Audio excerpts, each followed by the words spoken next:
Hello, it's Alexia here from the Fear-Free Childbirth podcast. Now, today I'm sharing an incredible story with you. I'm chatting to Susie, and Susie is someone that suffered with tokophobia as a result of a pregnancy loss. So she was terrified of birth, terrified of pregnancy. And her story is quite incredible because not only did she overcome her fears to go on to have two babies of her own and had an incredibly positive birth experience, but she loved pregnancy and birth so much that she wanted to carry on, but just not take the baby home. And so that is why she decided to become a surrogate. And she is currently pregnant with surrogate baby number 2. And that is a story that we're going to be sharing with you today. Now, this conversation is really powerful because it's such a journey that she went through. And I was very, very touched that with this transformation because of the impact of my work that I could not foresee. You know, I'm all about helping women to prepare for birth, but the ripple effects of how that fear clearance goes beyond birth is something that I'm only really getting a flavour of now since I've come back to doing this podcast. And so this story is really just very emotional for both of us. There's lots of tissue and nose wiping going on. So forgive the editing as we try and minimise some of that. But it really is a wonderful conversation. So get yourself a cup of tea and drink this one in. Okay, I'll hand over to the chat. I hope you enjoy it. Susie, thank you so much for coming on the podcast. I cannot wait to have this conversation with you. So welcome. Thank you for having me. I'm very excited. So we're going to talk about your journey from fearful to surrogate, which is quite a journey. And I can't wait to hear all about it. But let's just rewind and start at the beginning. And also, I'd just like to know a little bit about you and who you are. So just tell us a little bit about who you are. So I am a 28-year-old mom of 2, and I've had one additional pregnancy after that where I was a surrogate, and I gave birth last year to a surrogate baby for a couple that lives in Belgium, and I live in the United States. And I'm actually currently pregnant with my second surrogate baby. I'm 10 weeks today. So wow. Okay. So let's go back to the beginning of this journey then, because you started telling me a little bit about this before we started recording, and I was like, stop, I want this to be on the podcast. Yeah. So initially, I got married very young, and I didn't start out scared of pregnancy or childbirth, but we went through 2 miscarriages prior to my first child. So he is 6 now. And I wasn't really scared until the first miscarriage was kind of accidental, about a year into our marriage. And then that one, we weren't obviously we were sad, but we were like, okay, it just wasn't the right time. And then my husband deployed and he came home. And at this point we had been married for about, I think it was like 2 years. And we were like, okay, we're going to try to have a baby. Like, this is going to be the most exciting thing we've ever done. And I got my first positive pregnancy test and I was not excited. I was so scared. I was like, oh my gosh, like I could just lose this one too. Obviously my body hasn't proven me worthy, all the other things that could come along with self-doubt and like panic. And I ended up losing that pregnancy too pretty quickly. We never made it to an ultrasound. So I felt guilty for being sad, but I was so afraid to start trying again. And my husband encouraged me. He was like, let's not give up. Like, we're young. At this point, we were 20. We're young, like we have time. There's nothing to panic about. And we tried again. And the very next month after that miscarriage, I had another positive pregnancy test. And I was like, I don't know if I can do this. Like, it just all felt like such a big weight. And I had the most outrageous anxiety his entire pregnancy. And it really took away from like what I felt like would have been a very joyful time. And so I had to start looking for help because I'm like, what if I don't, like, in my head, I couldn't even picture giving birth. Like, I couldn't, like when they say like, picture your future, holding your baby, you'll be so happy. And like, I didn't have any of those feelings. I was not joyful. I was terrified. So I searched out some online information because this was 2016. And like, what do you do in 2016? It's the year of looking everything up on the internet. Sure is. And I found you. So I started listening to your podcasts, and I pretty much listened to them religiously. Like even the ones that didn't really pertain to me, I still was like, I just need to listen because other people are experiencing other forms of worry or fear engulfed with pregnancy alone. And then like at that point, I wasn't even thinking about birth. And I was like unprepared, which is odd because like my sister is huge into like advocating for birth that goes your way. Like she was a lactation La Leche League. She was a what is the term? Is it breastfeeding? Yeah, it's for breastfeeding, but it's La Leche League here. Oh, in La America. Leche League.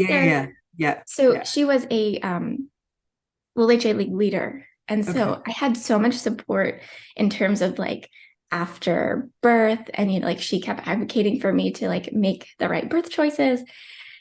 And I ended up getting diagnosed with polyhydramnios in my son's pregnancy. So I had really high fluid levels. And so as a first-time mom, I was 20 years old or 21 at the time. So I turned 21 when I was pregnant. I'm 21. I'm a first-time mom. I'm terrified just of being pregnant in and of itself. And now they're like, you need to be induced. And I'm like, no. So of course I had to get over that fear because I had only ever heard of like inductions going wrong. Mm. And to be quite frank, mine did not go perfectly, but I ended up with the birth that I had hoped for after using some of your like head trash clearance and like just trying to remind myself that as much as I was in control, I could not predict what was going to happen. So I had to kind of put myself in a headspace of what can I control about this?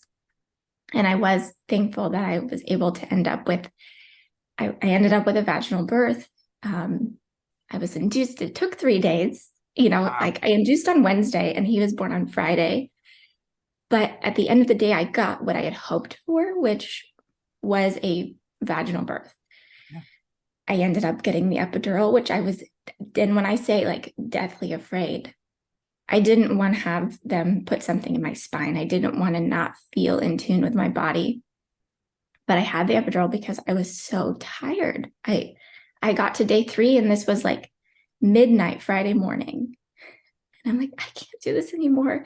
They had me on Pitocin. I don't know what they call it in the UK, but it's like oxytocin, the artificial oxytocin. Yeah, I've forgotten as well because it's been that long. But I know. So of course they had me on that to increase my contractions, and I had to listen to your podcast, and I listened to a little bit of like hypnobirthing as well while I was doing that because I'm like, I don't want this epidural. I'm so scared. I was like, I looked over at the nurse and I was like, just put me to sleep and cut him out. Like, I can't do this. Sorry, I'm feeling very emotional. It's like bringing back a lot of feelings. And she looked at me and she's like, you are going to push this baby out. And I'm like, you're right. So I kind of toughened up. I was like, I'm going to get the epidural because that will be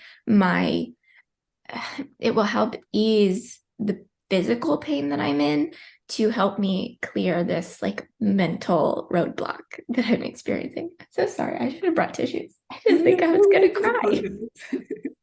But so of course I had this beautiful baby boy. I was 21, my husband and I were just so excited to be parents. And there's so many other things. Like obviously my path in motherhood was difficult, but I felt so empowered after his birth, after feeling so terrified, just almost as though I could not physically get him out of me. And everyone kept saying like, oh, you're pregnant, he'll come out one way or the other. But in my head, that did not exist. And so we were done having kids and I was like, I'm never having a baby again. Like I was successful. I never have to do that again. Like checkbox, I did it. Kid done. Move on next. And we did not, like, we were like, we're not having any more kids. Like, he is perfect. He sleeps a majority of the time that he should be sleeping. So let's just quit while we're ahead. And then I was like, my son was about 18 months old. I don't know what biological thing happened in me, but I was like, I woke up one morning and I looked at my husband and I was like, we need to have another baby. And he was like, are you sure? Because I remember what happened last time. And like, I was just a ball of nerves, like the entire pregnancy. And I was like, we're gonna do this differently. Like, I'm gonna go into it with like a better mind frame before I'm pregnant. So I was listening to a lot of your stuff again, but this time for more of like the tokophobia side of it, where I was like clearing that worry just about being pregnant. And like at this point, you know, we weren't even sure how quickly we were going to start trying or what our plan was. And my husband loves kids. Like he was like, let's just go ahead. And like, now it's like, now why would now be a bad time? And so I took a couple of deep breaths about it. And like, and I wasn't on any birth control after my son, but I was breastfeeding. I breastfed him until actually through part of my daughter's pregnancy. So he was still breastfeeding. And I was like, oh, you know, I just got my period back. Like, it'll take a long time. I have so much time to prepare. We got pregnant the first month. And I was like, I needed more time. There was this chaotic. She was ready to join the world. Yeah. So, and I was terrified of miscarriage, and just like, now I have a baby to take care of, and like, I'm still breastfeeding him. There was so much, but I definitely went into it after doing like the head trash clearance, and just, it was like something about your voice after having listened to it during a whole pregnancy and then like in labor. And I was like, oh, Alexia has got me. Like, I am so calm. Oh my God, you get me all goosebumps, you know. And this was 20, oh man, she was born in 2019. Okay, so it was the end of 2018. I found out I was pregnant on here in the United States, it's Black Friday. So it's like the day after Thanksgiving. So it's the end of November. And I was like, oh my gosh, okay. So I'm due in August of 2019 and my birthday is in August. So I was like, I'm going to look at this as like an early birthday gift. It's going to be so different. I'm going to do this differently. Now, I found new care providers. So I knew that from my first pregnancy, I was with obstetricians only. And I said, this time I am going to be with midwives solely. Like, I want as hands off, but like, I want to know my provider team intimately. And I found a hospital that's where we were living at the time. It was about a 40 to 45-minute drive. And everyone kept trying to convince me not to do it because they're like, that's such a long drive. You've already had a baby. Like, what if you have a baby on the side of the road? And I was like, nope, I'm not putting that in my head. No, I need to focus on keeping myself as mentally healthy for this pregnancy. I'm doing things so much differently this time. And I will tell you what, that pregnancy was the most uneventful, peaceful experience of my life. Like, I felt just total calm because I was able to kind of take in everything that you were preaching about, like not letting anxiety engulf you. Like, it's okay to seek help too if you need it, right? So I was talking to my midwives every single appointment about what my fears were and what I was afraid of happening to me. The fact that they cared enough to like sit and talk to me about my fears that had nothing to do with them. Like, my midwives were amazing.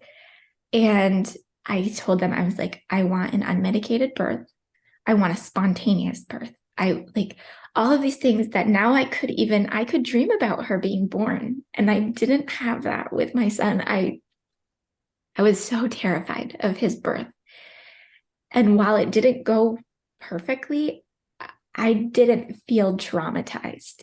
And I could see some positive from his birth, but it helped me see what I didn't want in the next one. So going from someone who was like, one kid, I'm done, and now I'm like so excited to have a second baby, and her pregnancy was, like I said, so uneventful. And then I went into labor the day before my due date, and she took a while to come. Like, we didn't encourage her at all. Like, I think I was in labor for probably, it was just over 24 hours. Like, I went into labor the day before my due date. She was born the evening of her due date. Wow. And I gave birth to her. Like, there was no worry about what was going to happen. I knew that my care team had my best interest. My care team had my best interest in mind. But they were never rushing me. They weren't like, oh, you've been here for X amount of hours, and at that point, like, my water wasn't ruptured. So they offered me, like, I think I was 5 centimeters dilated. And they were like, do you want to go home? Like, are you just stressed out here?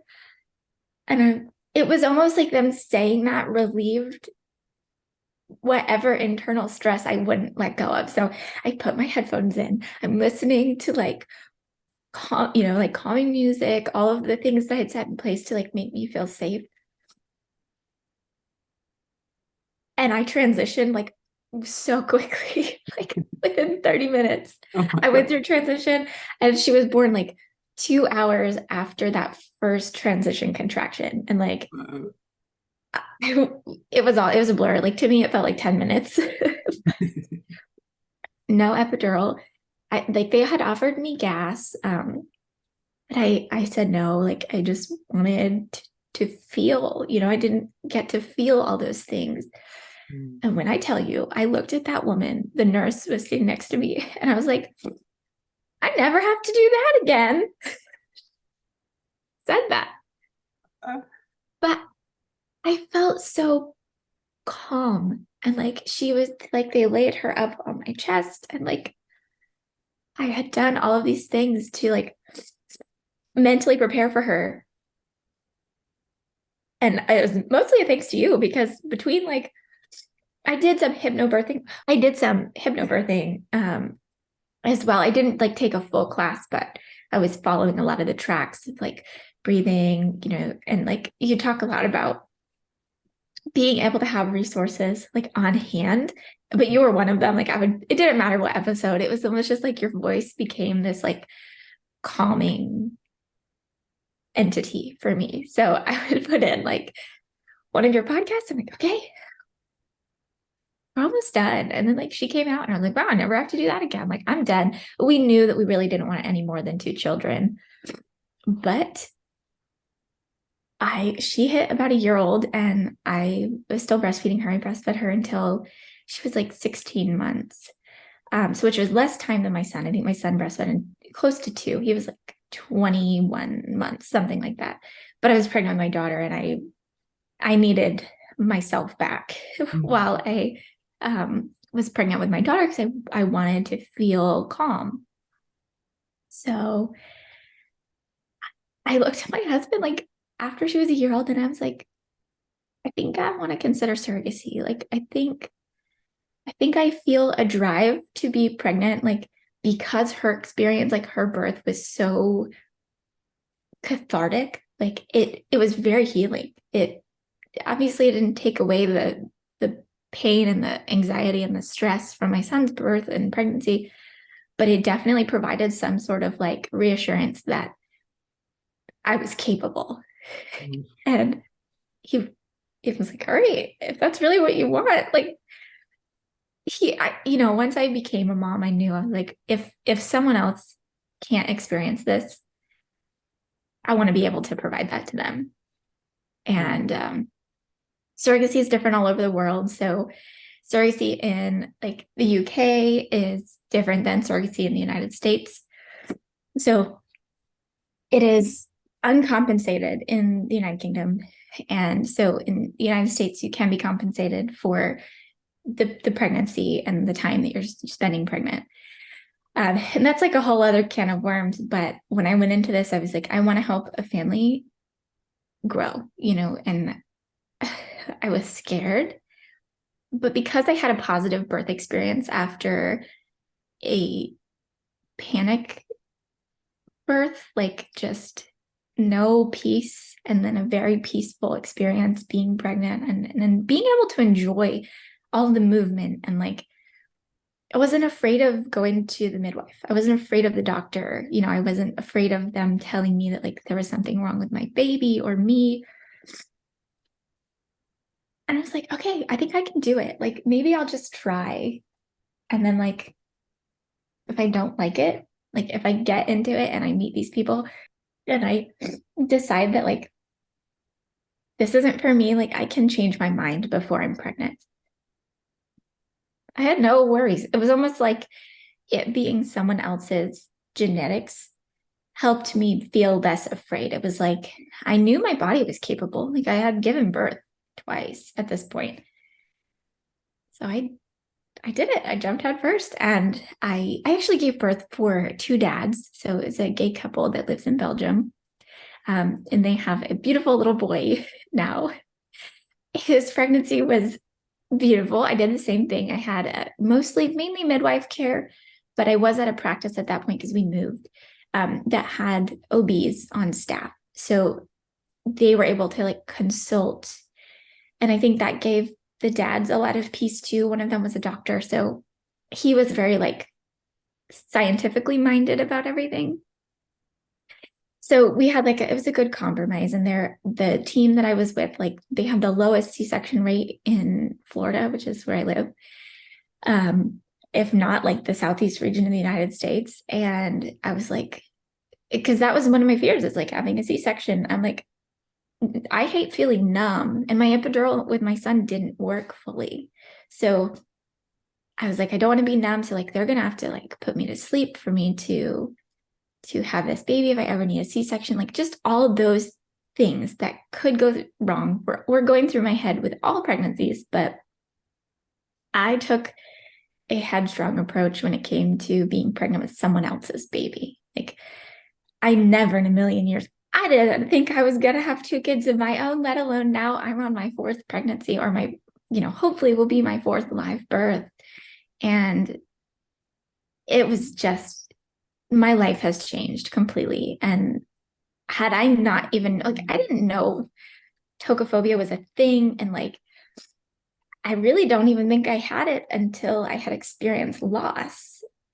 But I was so terrified. And like, I want to be able to tell everyone else that's currently going through all of those fears that like, there is another side to that. You can get past it. Like right now, I'm 10 weeks pregnant.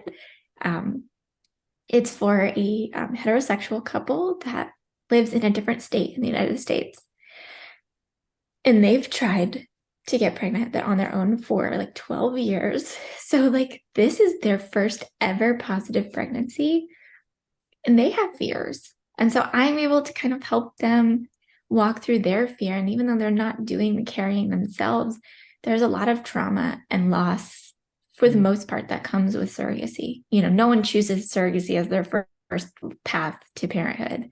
Mm-hmm. And so they have to give up a lot of those fears and worries to be able to even allow someone else to carry their child. So I feel incredibly honored, but oh my gosh, that's I'm right. I'm that's totally, my story. Sorry, it was long. No, I know. It's an amazing story. I'm just totally in awe, and I just can't believe what a journey that's been from somebody that's terrified to now having babies for others. I mean, I'm just like, part of me is like, how does that thought like drop into your head? Like, oh yeah, let's just start having babies for the people. It just like, I just find that like mind-blowing and incredible, and what a leap.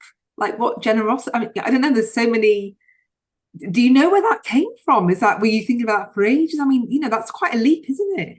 I think part of it was I knew that like being a parent, again, like having a third child felt like not not in my ball field. But I knew that like pregnancy felt really empowering with my second. So I was like, what if I can like capture that feeling without having to bring another baby home? And so at first it was like kind of just like a passing thought where I was like, honey, talking to my husband, like, what do you think? Like, could this be crazy? Am I just like losing my mind? And he was like, I mean, if, let's like do research about it. And obviously we did extensive research onto like the legal side, what were like the emotional ramifications and like what was the whole process. And there is a lot of guidelines in the United States that can, you have to have healthy pregnancies and births prior to being even eligible to become a surrogate, at least in the United States. There's the American Society of Reproductive Medicine. They give very detailed guidelines of like who can be a surrogate, what are the qualifications, what kind of complications in a previous pregnancy would exclude you from being able to be a surrogate. So even for me, I was like, I might not even qualify. So let's just see what happens. And if I qualify, if like the universe allows this to happen, I'm going to embrace it. And I did. And everything, like, it fell into place. I didn't know I would cry this much. It's okay. But it fell into place that I said, okay, everything's working out, and then like there's a hurdle of, will I even get pregnant? So it uses IVF. I had a lot of anxiety going into like having to give myself shots daily. There's a lot of head trash clearance that had to go on with that too, because I'm like, I don't like getting shots that other people give me. How can I give myself an injection every single day for like 12 weeks? A lot of head trash clearance going on there. Oh yes, we're going to dive into this head trash clearance piece because I'm super curious about that side.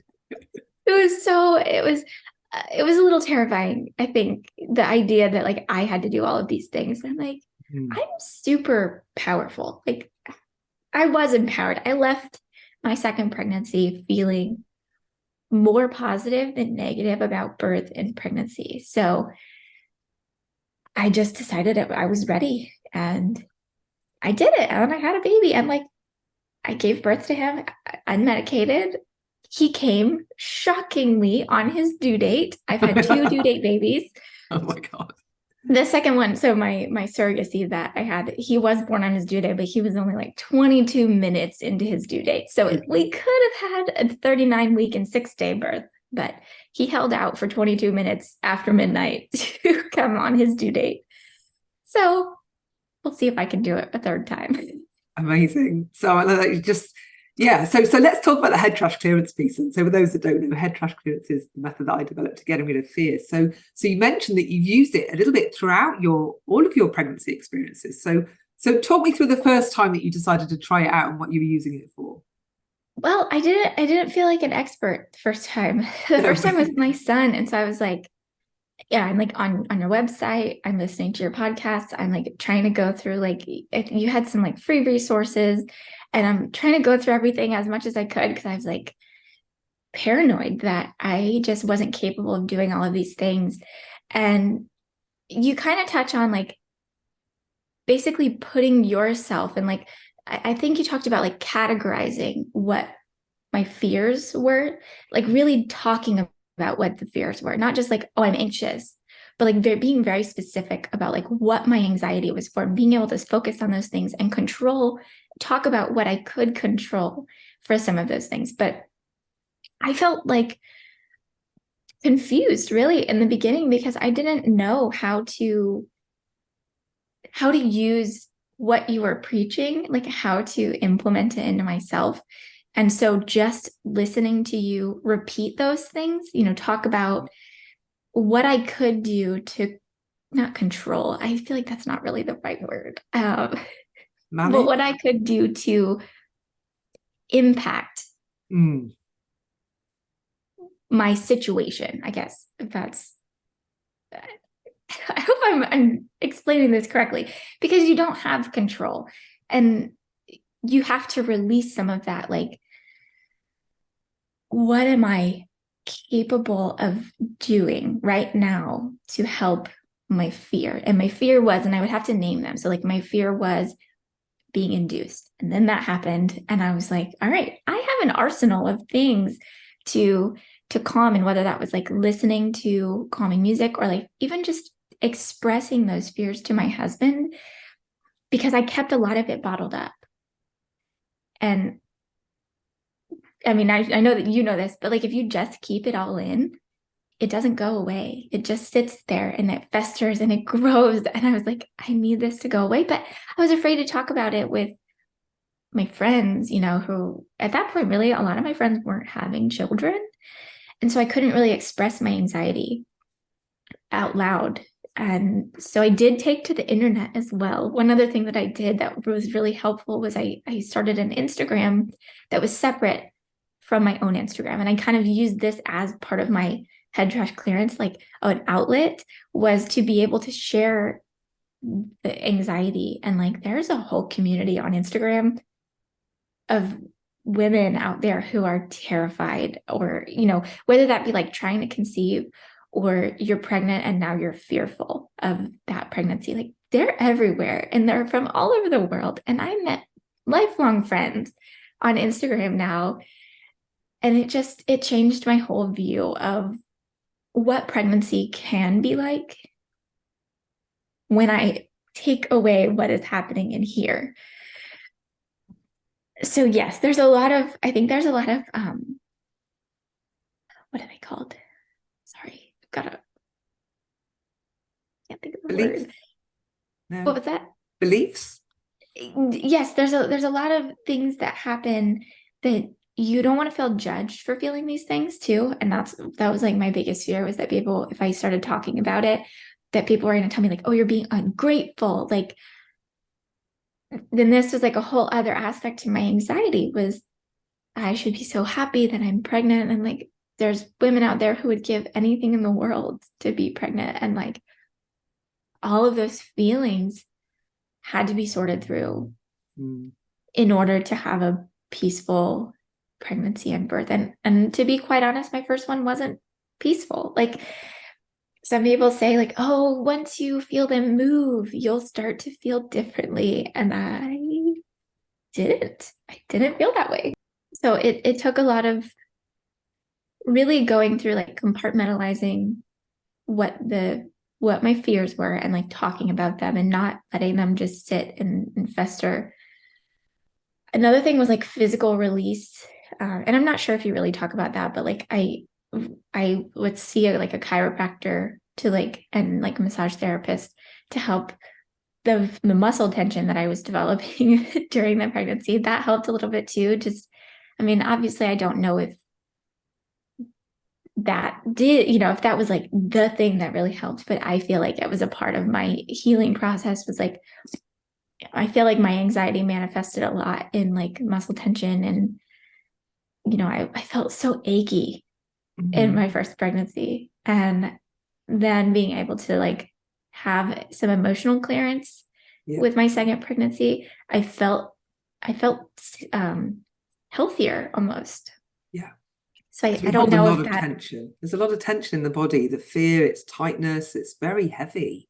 Yes. And I think that it made my first labor longer. I mean, it was an induction. So I obviously have to say, like, I was a first time mom being induced. The odds that it wasn't going to be an immediate thing was very high. But I do feel like the more peace that I had in subsequent pregnancies and births, I had faster labors. I had labors that I felt more in control of, and not control in the sense of like, I get to decide what happens, but that I knew that whatever happened, I had done everything in my power to be prepared for all of the possible outcomes and not be fearful of those outcomes. Because if I was meant to have a C-section to give birth to my children, then that's it. That's how it's supposed to be. But I was going to set myself up for feeling peace and calm. And I had never had surgery other than like I had oral surgery when I was a teenager, but terrified of surgery. So you obviously have to overcome that fear of, I might have to have surgery to have a baby. Like that's that's a huge commitment. You don't just wake up the next morning feeling fine. And after my surrogacy, I ended up needing my gallbladder be removed when I was like 5 weeks postpartum. So while I didn't have a C-section to give birth to him, I did end up having to have surgery after he was born. And I'll tell you what, even that was difficult. And that was like, didn't even touch what a C-section goes through. So I was grateful for that. My experience didn't include a C-section, but I was mentally prepared for, in my head, what the scariest possible outcome could be. And I don't know how I would have ever done it without like having your voice in my head all the time, whether that be about like anxiety. And like I listened to a lot of the podcasts where you are interviewing other people. Particularly, I think there was one that I listened to that you were speaking to like a researcher, and she was like talking about her pregnancy. And I really like that one because I was like, okay, so even researchers who are literally into psychology can still be scared. Like, I felt better. That's it. The emotions, we're all human, even though even though I work with this stuff all the time and I use head trash cleaners myself all the time, it doesn't stop those human emotions rolling in. It doesn't kind of make us immune.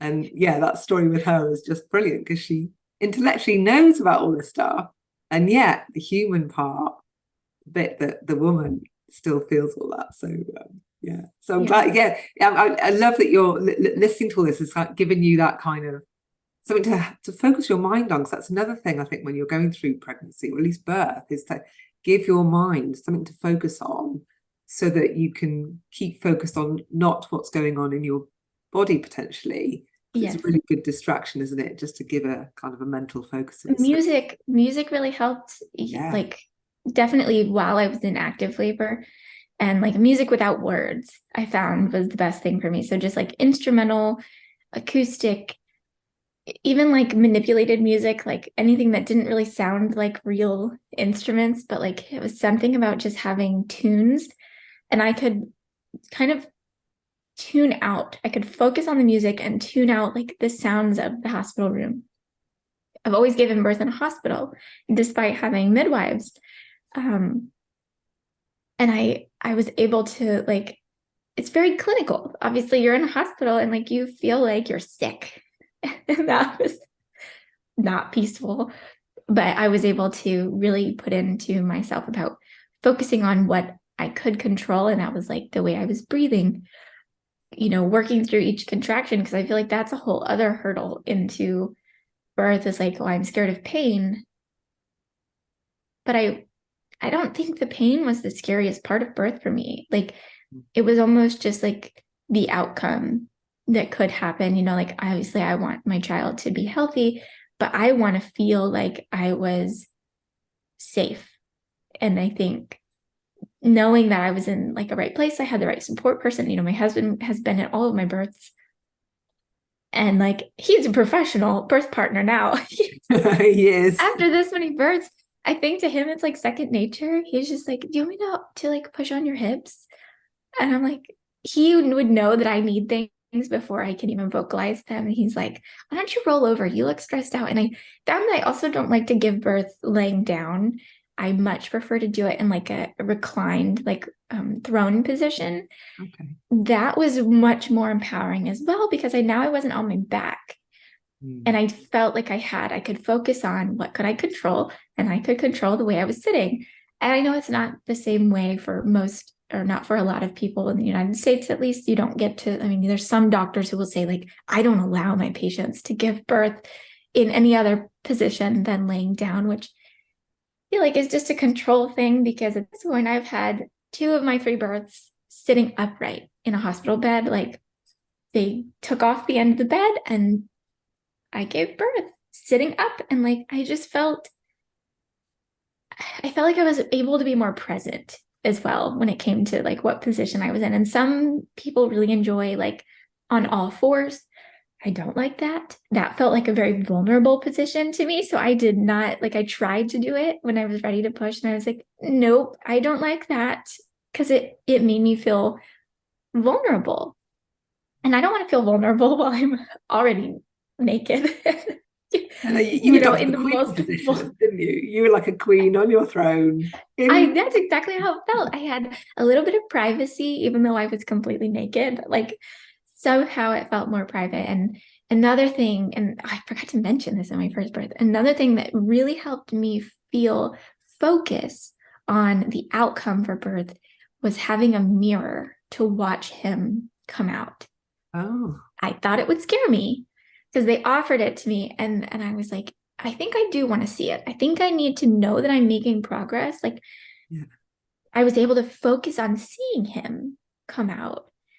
And that was amazing that like they offered me the mirror, and every single birth since then I've had a mirror, and I have felt like that has made a huge difference too. Cause I'm like, instead of them coaching me and saying like, well, you're doing so great, he's almost there. Like I can see their head and their hair, and like I'm able to reach down and like touch them and feel like so emotional. I didn't know I No, was it is. emotional about You're getting birth. me emotional. I mean, just thinking about birth, like reliving. I'm just, as obviously you're reliving your birth now, and they are just so powerful. These experiences, they just bring it all back. And obviously, I don't know. Do you get to talk about your birth much? Is this because maybe I don't really talk about it a lot. I feel like I advocate for my friends who are going, like who might be afraid. And I've shared my birth experience. My children must be awake. I shared my birth experience with some of my closest friends. Um, so I forgot what I was saying. we were talking about kids just talking about your birth, or just talking about it, it Yes, just brings it all back. yes, sharing it is very like it feels helpful to me to talk about the things that scared me, and reliving some of the hardest parts of it. Sometimes it's like doesn't feel good, but I really do feel like being able to share the positivity. And that's why when most people are like, oh my gosh, you're a surrogate, like number one, I hear, oh, I've never met somebody who's been a surrogate. And it's a little wild to me because, there's like I think the statistics are like somewhere between 1,500 to 3,000 surrogates give birth every year. And so it's not a huge number, but it's Is that significant enough. globally? Is that just in the US, or is I it think globally? it might be globally, but Wow. I feel like maybe it's 1,500 in the United States and maybe another 1,500 elsewhere. I could be wrong on that. Don't quote me. But I do know that it's a very small number in the grand scheme of all the people who give birth every year. There's a lot that goes into, there's a uniqueness. Obviously, you're giving birth and it's not your baby. So there's hurdles to overcome with that. But like being able to talk about my birth experience with my surrogate baby, that was the most empowering thing I've ever done. Like there was no, I got to hold him, they put him up on my chest. And that was something that me and the intended parents agreed upon, before his birth, that they wanted delayed cord clamping. So he stayed on me. And that was very healing because it was like I got to kind of see the work that I had done and like get to like tell him how proud of him that I was, because I also feel like talking to the baby, even my own children, I talked to all of them as soon as they came out. Like I told my son, I was like, "Hi, I'm your mom," and like, oh, that made me cry. Sorry. I know, it's getting me too. And then with my daughter, I looked at her and I was like, "You did it!" Like, and then I immediately said, "I never have to do that again." Joke's on me. I continue to do it, and I do have a feeling that this is going to be my last pregnancy, and not in a bad I way, don't but believe you. my husband says to me, he's like, maybe you don't say any definites. You don't know. But I do feel like, maybe I'm ready to move on from being in the pregnancy and birth part of my life. But the fact that I've been able to do it, and like number one, I'm grateful that I survived, because there are people who do not survive pregnancy. And that was a huge fear. Even though it could have been irrational, it was still very, very real in my head with my first pregnancy.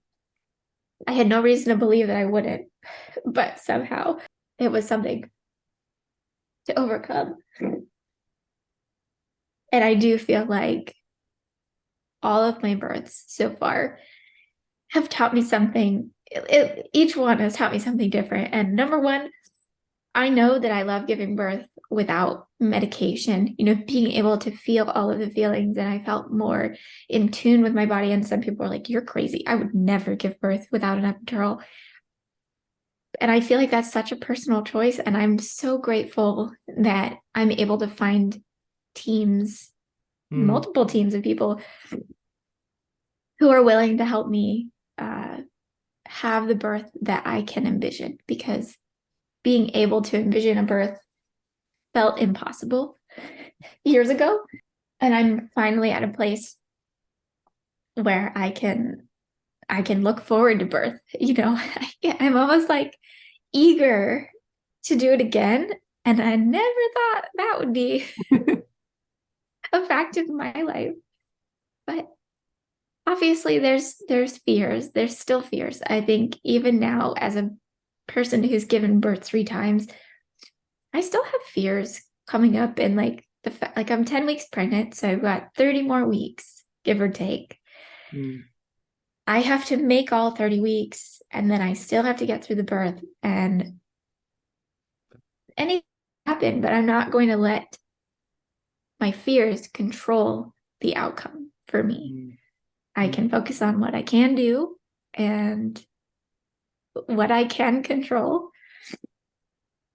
And I'm actually giving birth with the same group that I gave birth to my daughter with. We moved back to where we were. So I'm hopeful that I'll have a very similar experience to her birth. Like, they let me eat during my pregnancy. That was like huge. I didn't get that my first birth, or not pregnancy, in birth. Yeah. My first with my son, I was induced. They like refused food, and like basically I just had sips of water. And then with my daughter, they encouraged me to eat. So I think that helped too. Is like I was able to fuel myself to get through 24 hours of labor with her. Granted, transition was very fast. Like, the funniest part about my third birth is that when I think they checked my cervix and I was like 6 centimeters. They're like, oh, you're doing great. I walked in labor, so they were kind of like, oh, this is our 3rd time. Like, this will be an easy one. And I went into the room and they checked and they were like, okay, you're about 6 centimeters. And I went and I sat on the toilet and I found that the toilet is my favorite place to labor. I looked at, I was like, you got to call the nurse right now. I'm going to have this baby on the toilet. The nurse comes in. She's like, you were just 6 centimeters. There's no way.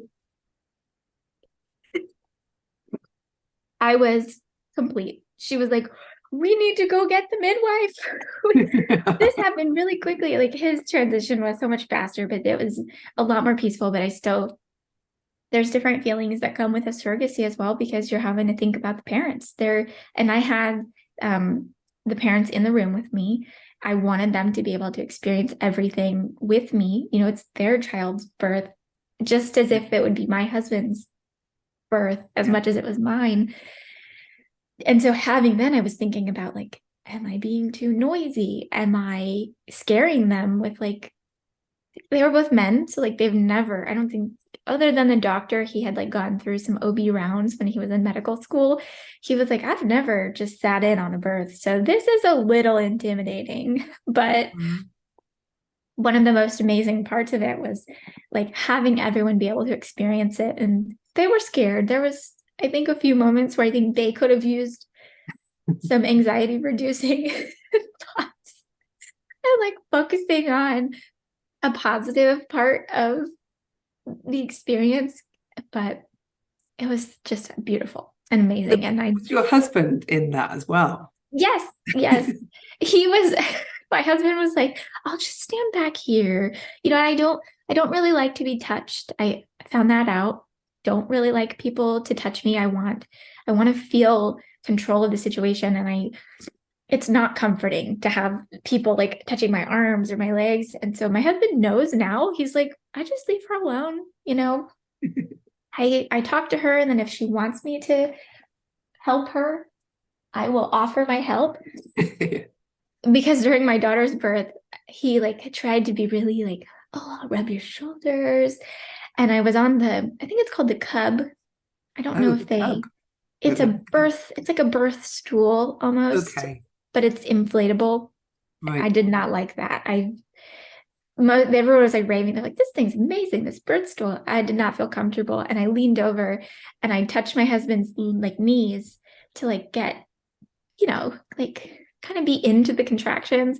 And I was like, oh, your legs are so hairy. I just don't want to be near you anymore. And my husband felt so bad. But like it was a fact of life. It was like I was going through something and I was figuring out in the moment like what made me comfortable and what didn't. And I was not apologetic about any of the things. I was like, I don't like that birth stool. I like being in the shower, being able to control all these things and say like, nope, I don't like that. Yes, I like that. And no one argued with me. But if they did, there was a couple of times when a nurse would fuss at me about taking my gown off because I don't like to labor in clothes. I navigated all of these things, but having my support person, so my husband was there, also advocating for the things that I wanted and that I didn't want. They kept saying like, oh, you need to put some clothes on. You need to put a gown on or something. And I'm like, no, like if you don't want to see me, feel free to leave the room. Yeah. And he would advocate for me too. He was like, no, she's more comfortable in a different position, or she would rather be sitting on the birth ball than on the bed, and they're like, we need to check your cervix. And I do feel like this is a very like United States thing. It's like, we need to do this. And I'm like, do you need to, or do you want to? Mm-hmm. So I do very minimal cervical checks because I realize they're painful and I don't enjoy them and they don't tell me anything. I learned that I could trust my physical instincts. And I never thought that I would feel this way about birth or pregnancy. And in and of itself, pregnancy can be really hard. And I feel like that's like, no one really talks about the hard stuff because they want it to look like it's this beautiful, magical thing. And then like those of us who don't feel the beautiful, magical thing the whole time are like, am I doing it wrong? Or am I not cut out for this? And like, and that's just not the case. And this journey, I mean, I think it goes without saying, I'm going to ask you anyway, like, what have you learned about yourself? I imagine that you've learned a lot about yourself going through all of this.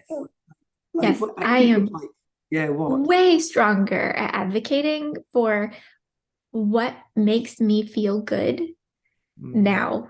And I feel like it makes me a better advocate for other people too, like for my children.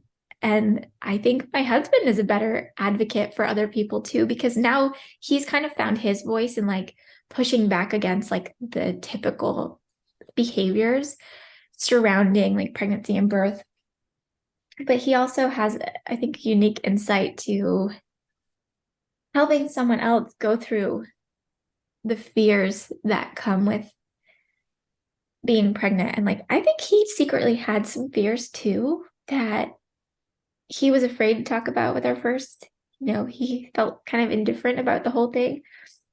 But then he was more vocal with my daughter's pregnancy. And he was like, we have to, like, we're doing this together. And I know not everyone has a supportive partner like this. And so I don't want this to make it seem like this was the only way I did it. But having somebody, anybody, whether that was like my husband or my sister or my mom or a best friend or whoever, just having someone to share the fears with and not feeling like you are completely isolated in this like bubble of shame or sadness for feeling not joy, because it allowed me to feel more joy because I could share those things and say, I'm terrified. I don't see this going in some beautiful sunshine enveloped way. And so sharing my fears with somebody else and then him being able to share some of his fears back, I think we learned a lot about each other. I think that's helpful, but I'm not afraid to like speak up anymore. I didn't want to cause a ruckus or hurt anybody's feelings. But I'm like, this is my birth. This is my child's birth. And then obviously with surrogacy, this is my birth, but this is someone else's birth too. And I want to make this an experience that is positive for all of us. And I don't know, I just look forward to giving birth again. Like, I didn't think that was possible. Oh, you are a total badass, I have to say. Like, you kind of like found your voice, you found your power, you're clear on what you want, and you will stand up for yourself and ask for it without coming across as some bolchy bitch. Like some people are like, oh my God, she's just so, like whatever language people might have about women that are being assertive and asking for what they want. You've got such a gentle way with you, but I can imagine that you're like, you don't take any crap, and you're like, and you get what you want. Is that fair to say? Yeah. I feel like being in the moment, like all of the emotions and like the adrenaline, because I totally believe that adrenaline plays a huge part in birth for me. As soon as it kicks in, like I'm not afraid to say, like, I'm taking all my clothes off. Like, I'm sorry if someone else is uncomfortable, but I'm going to do what's going to make me feel the most comfortable right now. And that's to be naked. And for some people, it's going to be completely clothed and they're going to wear, like a whole gown, maybe like a bra. And during my surrogacy birth, I did wear a bra just for like comfortability for me. I was surrounded by a bunch of men in labor. So not that any of them cared, but, and like, obviously they were looking at my vagina. So like, I feel like it's all about like mitigating whatever makes you feel comfortable. And for me, I love having a mirror. I want to be naked. I want to labor in whatever position I want. And I want to give birth sitting upright. Like those are my very few and far between things. And no one's going to take them away from me. But without learning that I had control and that even if someone pushes back, at the end of the day, I can do what makes me feel safe. And like making myself feel safe has always been my top priority. And I don't think anyone would argue with me anymore about giving birth. I feel like as a first-time mom, a lot of people are afraid to be assertive because they don't want to make waves. And the one thing I wish that I would have known in my first birth, and I don't know if it's like a rite of passage where you just have to learn that you can advocate for yourself, but I felt like I was, they wanted to check my cervix all the time and it was so painful. And I just let them keep doing it. And I learned better. I learned that I could say no or like not right now, or just ask them like, why? What are you going to get out of it? And I never knew that I had that power before. So definitely empowering myself to speak up was one way that I helped further labors and births. But there is just no one can tell me that I'm not going to do something to be comfortable in birth anymore. And I would imagine, has that expanded to other aspects of your life? That you've found this power now, and I imagine, yeah. So, okay, so tell me, how is this showing up elsewhere? I deal with anxiety on a regular basis, like with other stuff, because I have 2 kids and like I'm trying to raise them to be nice people, like good human beings. And like, how do you teach your 3.5-year-old to advocate for herself? I'll tell you what, we've done a pretty good job because we have this one thing that we talk about in our house a lot is like, I'm the boss of my body. And like, we try to empower our kids that like, we don't make fun or we don't talk about other people's body, the way that they look or the way that they act. That's not kind. But my son and my daughter both experienced bullying already. And there was a situation where my son, he's a bigger boy. Like my husband is 6'1". I don't know what that translates. I think it's like 71 centimeters, something. I don't know. 6 foot, well, that's good for me. Yeah, that's tall. Yeah, he's a very tall man and I'm a foot shorter than my husband. So like our children are, my daughter is like very petite and little, and our son he's a bulkier kid, but like he's been made fun of. And he's an empath all the way. Like our first child came out, he feels everything. He's so emotionally in tune with himself. If he sees someone being sad, he's sad with them, and my daughter's not that way. She's definitely not empathetic, but she is just sharp. Like someone said something to her about her clothes, like, oh, I feel like your shirt is dirty. And she looked and she's like, I'm having fun. And I'm the boss of my body. So if I want to wear a dirty shirt, I'm going to wear what? But now we're kind of not regretting, but sometimes it gets us because we'll say, hey, it's time to go take a bath. You're a little dirty. And she's like, I'm the boss of my body. I don't have to go do that. And I'm like, well, you don't have to. I would recommend that you go take a bath because you're kind of dirty. And she always agrees, but I do feel like we are more empowering to our kids and teaching them that like no one is allowed to speak to them in, sometimes they call us out even. They're like, Mom, you're being, my son will say, Mom, you're being kind of rude. And I sometimes have to take a step back and I'm like, am I bossing him around? Like, there's a difference between telling your child something to keep them safe or telling them something that's like in their best interest, or like, sorry, my cat is coming in here. Or like telling your child to do something because you want it done and like you want it done right now. So there's like a very fine line of like teaching independence and empowering them to speak up and like be vocal about what's important to them versus like, do you want a child who's going to question your authority? But I totally believe that I want my kids to grow up to question authority figures because not everyone is in charge of you. Yeah, they're not. Perfect. Well, Susie, I feel like we could talk all day. You've got so much experience, just so much to share, and it's just been wonderful to hear this journey that you've made from fearful, possibly tokophobic, to now surrogate. I mean, it's just, I still think it's a bit mind-blowing, I have to be honest, but just incredible, just incredible. And so if there's anybody that wants to, you've mentioned an Instagram account. Can people come in? Are you still running that Instagram Yes, account? Yeah, I still use that Instagram account. I'm not as active. I'm more like I use it to follow other people now on their journey, but I do post about my surrogacy here and there. It's dear baby _H. Okay. And it was originally when I was going through dear baby Hamilton to my child. But now it's kind of moved on to like birth, all sorts of anxiety over trying to conceive and what could have miscarriage happen and all those things. And like, I shared it with some of my close friends recently.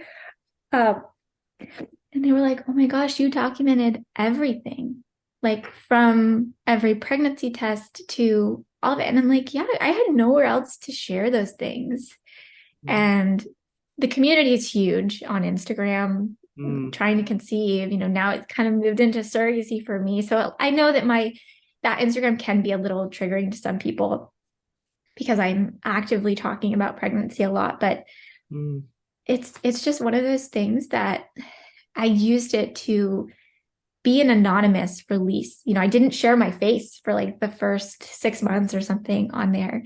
And it wasn't until we had like a positive pregnancy and like blood work was showing that he was growing that I shared my face. And because I just wanted it to be this anonymous sharing ground.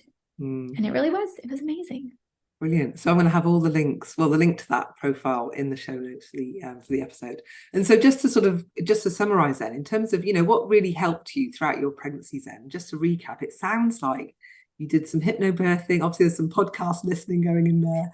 Yes. You did some head trash clearance. You went to the physio. Was it the physio, the osteopath, was it? Yeah, so I did like chiropractic care and massage. Okay. And I feel like that was very helpful. Okay. Is there anything else that you did that was really helpful for you, though? Mostly just really, I feel like the biggest thing was being able to talk about like finding one person, even if they never talk back to you, if they never like give you any feedback, but being able to share it and know that it's going to a safe place. So whether that be online or to a friend or a family member or your spouse or your co-parent, whoever it is, being able to talk about it and like just let that information release and not feel an obligation for them to provide you safety or guidance back. Like they can just soak it in for you. And I don't think that someone should take on all of your anxiety and stress, but being able to freely share and say, I'm scared of this, whether that be what the next doctor's appointment's going to hold. Are they going to find something on an ultrasound? Am I going to have an epidural? Like, am I going to be induced? All those things? I shared all of those things with the Instagram community, and I shared them with my husband, and I was able to, it was almost like letting them out felt good. And so I do recommend finding someone or something as an outlet, even if you're completely anonymous. I didn't feel alone anymore because I was able to keep letting those things out and not just having them stuck up here alone, like festering in my own thoughts. Yeah. Oh, that's wonderful. Thank you so much, Susie, for sharing your story. It's just been wonderful to listen and to relive your births with you. I was there. Like, I felt like I really felt the emotion at my end as well. I probably was there in your ear as well. You were, every single one of them. You've been in my head, even then, like during the pandemic when you kind of shut down, and I stayed on your Facebook page and everything, and like I'm like I want these resources. Like I was so glad that you didn't like get rid of everything, like just destroy. And I was like, maybe she'll come back. I was like, I'm still giving birth. And then when you pop back up, I was like, oh my gosh, I have to tell her. Oh my God. I know I went through my own little personal adventure of my own during that time. So yeah, I had to double down and hide under the duvet for a while.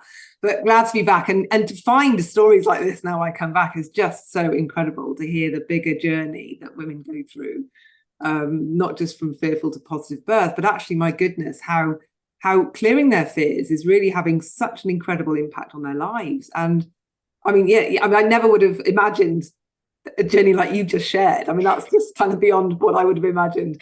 But then also the stuff that I really love hearing is how it's really empowered you as a woman and as a mother. And it sounds like, you're just kind of, you're in a really good place for your family, with your partner. Like it's all just that whole journey has enabled you to feel much stronger between all of you. And you've got some little ones that are just, advocate for themselves, which is, I think it's what the world needs right now. So yeah, it's just, I love it. So thank you once again for coming on the podcast and sharing all that with everybody. Absolutely. Thank you for having me. I'm so happy that I got to share, and I'm happy to answer questions about surrogacy. I know that there's a lot that goes into it, and I don't want to make it seem that it's like this 100% beautiful, like there's never any worry, because sometimes IVF doesn't work, and surrogacy is not something that people pick out of vanity or anything like that. Like there's a lot of myths that surround surrogacy, and like I just feel like everything that I learned